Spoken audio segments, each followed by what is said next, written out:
And now, it's time for another Dice Tower review with Tom Vasel. Hey folks, today we're taking a look at Panamax, which is a game about the Panama Canal and a modern day game in which you're trying to ship things through. You basically have a shipping company, says the back of the box, and you're trying to ship goods back and forth and make the most money. This game is all about getting money.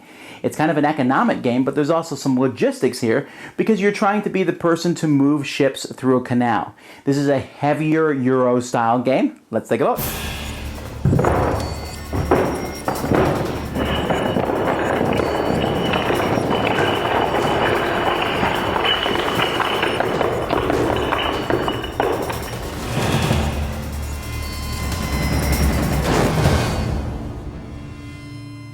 Okay, first of all, I'm not going to be explaining every small rule of this game. Ryan Metzler, one of the reviewers in the Dice Tower, has done a very good overview of the game, and you can get the rules. I'm just going to kind of give you some basic principles of this game.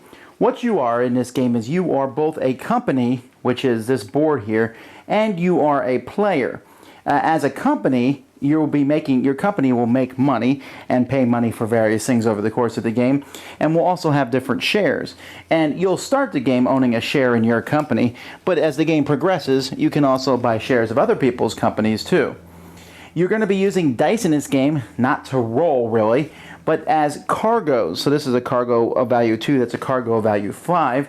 These are containers that I'm going to need to empty as the game progresses, and put those on ships. When I put these on different ships, these ships are going to be put onto the board, and they're going to be moving through a series of locks and open space. And when they get to the other side, some are going east and some are going west, they will give money to the company whose dice are on there. And the different ships do different things. There are some ships on the board, for example, that are military ships. These ships can't carry anything, but when you move them, depending on your relationship with that country, you can get some money. This here is like a neutral ship that anybody can load dice on, but the sum of the dice on it has to be equal to 9 to 18. This ship up here is a ship that only carries passengers, 1s and 2s. It's basically a cruise ship, and that will give you points in various ways. Now the main focus of this game here is these dice. You're going to roll dice at the beginning of each turn, and you're going to put some dice here, and each player is going to take turns in turn order, which is determined up here. And when it's your turn, you're going to take a die, and the die that you take determines what action you take. For example, if I take this one here, I can move ships. I get 1 lock movement because I picked the 1 column, and I get 1 open sea movement. If I had picked this one here, I would have got 2 open sea movement and 3 lock movement. Now moving ships is a very fascinating part of the game. When you move a ship, so let's take a look for this. Let's say this is my ship here. Well, it is my ship actually. This is a size 1 ship here carrying a container, and so I want to move it, and if I move it out of this lock, you'll notice that this is an open sea spot, so that would count as 1 open sea, and I can move it into the next area. Once I move it there, it takes a lock to get through to the next part, and then I can just basically go around this ship here, another open sea, another lock, and continue on until I get to where I need to get. Now, if you move into a lock, let's say I was going the other way, and I moved into this lock here, I kind of attach myself with this red ship, and we move together.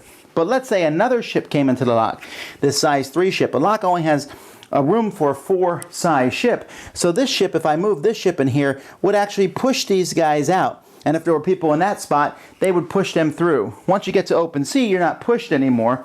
But if you set this game up properly, you can push the different ships around. Also, on many of the ships, even on another player ship, let's say I have a ship here, you can have cargo from different types, from different companies on that ship. So you might be rooting for someone else to get their ship to port. Now, when you get ships to port, whatever country you are shipping from is going to give you a matching flag, which will give you different bonuses here on the board. There's different ways to get bonuses. There's bonus cards here that you can play that let you move. There's bonus cards here that everyone starts the game with one of these, but will give you extra bonus points at the end of the game, depending on what they are. And players are going to be doing that. The other thing players will be doing here with taking dice, they're taking dice to move, or they're taking dice to take one of these, to take maybe a container card in which will give you more dice that you can load up on the ships, or you can load dice onto ships directly. So you'll take dice from your spots here and put them on ships. So that's essentially the game. Like I said, I'm skipping over a lot of the big focus points of it. I just want to give an overarching thing.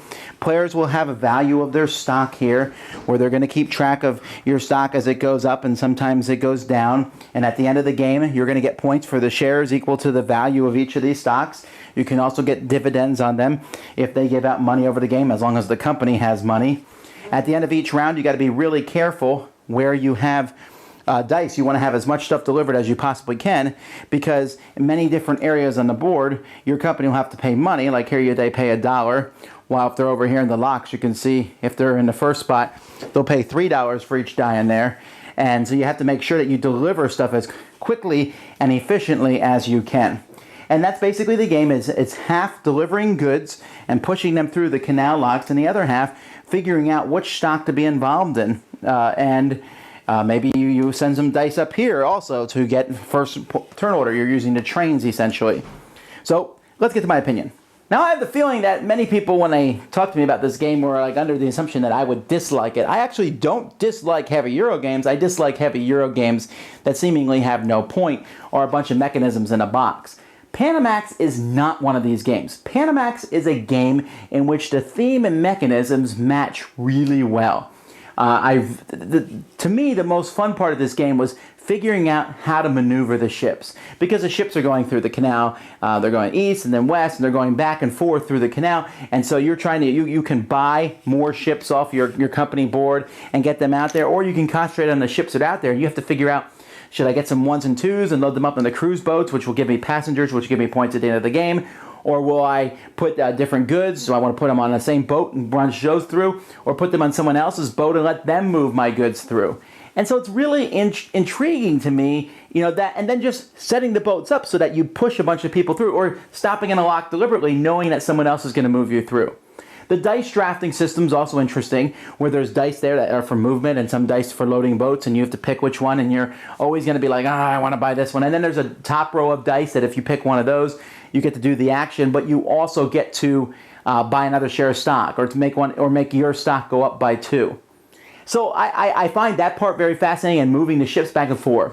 The stock market part itself is the only part of this game that I thought was a little off kilter for me.